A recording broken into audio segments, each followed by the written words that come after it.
days. Hussman says that these market declines tended to be more severe, too. But since we can't tell whether a recession will follow the stock price decline, we can't tell how long the downturn will last. That means that we can't tell when to get back into the stock market. Third, we haven't specified what we mean by a decline in stock prices. Do we mean, say, a 5% drop, or do we mean a 10% drop? Over what time period? Do we mean a 5% drop in a week, or a 10% drop in a calendar quarter? Lots of smart people have come up with different answers. The bottom line is that it's almost impossible to call stock market turning points at the right time, even if you can call recessions and recoveries with reasonable accuracy. We do know that these business cycle changes affect risk premiums on stocks.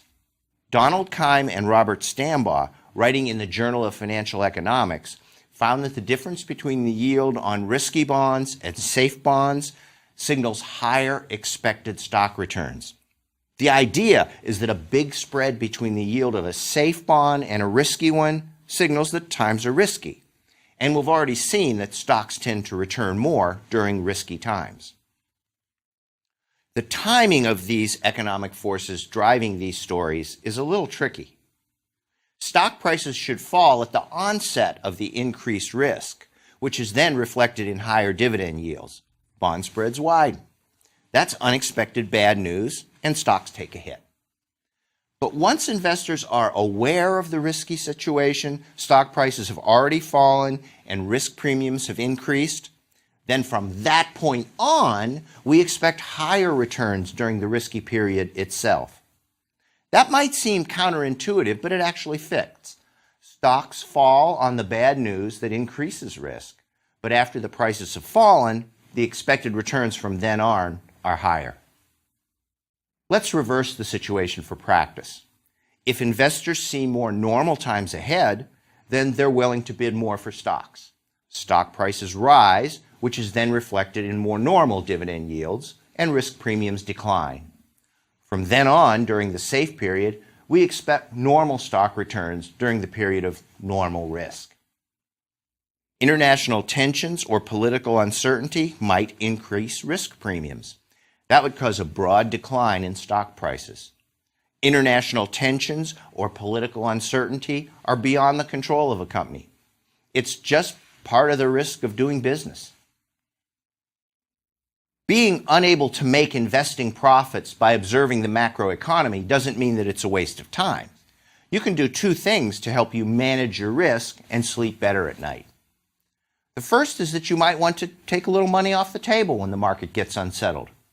Remember, you're managing risk by doing this, not trying to make a profit. If you're happy with the amount of risk you have in your portfolio and then the world gets riskier, then it's understandable if you feel a little uneasy and want to lighten up on your stock holdings.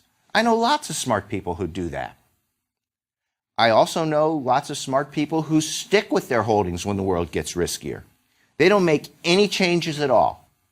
Instead, they focus on the higher expected returns going forward.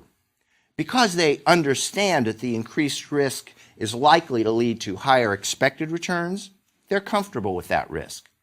They reason that risk itself isn't bad as long as they can expect to get paid for taking it. Either of these two approaches can help you sleep better at night. Some industries and companies are more susceptible to business cycles than others. If you think about it, then you'll get a feel for why. Let's take a look at two companies, Ford, the car company, and Colgate, the toothpaste company. How do you think these companies will be affected by business cycles? Let's get the bad scenario out of the way first.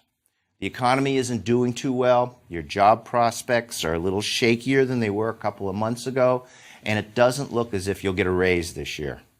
Your car has been causing problems here and there. Might be time to think about replacing it. Oh, and to top it all off, you're almost out of toothpaste. You need to come up with a plan to get you through this rough patch. What would be a reasonable plan? First, you could postpone getting a new car. Sure, you'll need to budget for repairs, but buying a new one just isn't in the cards right now.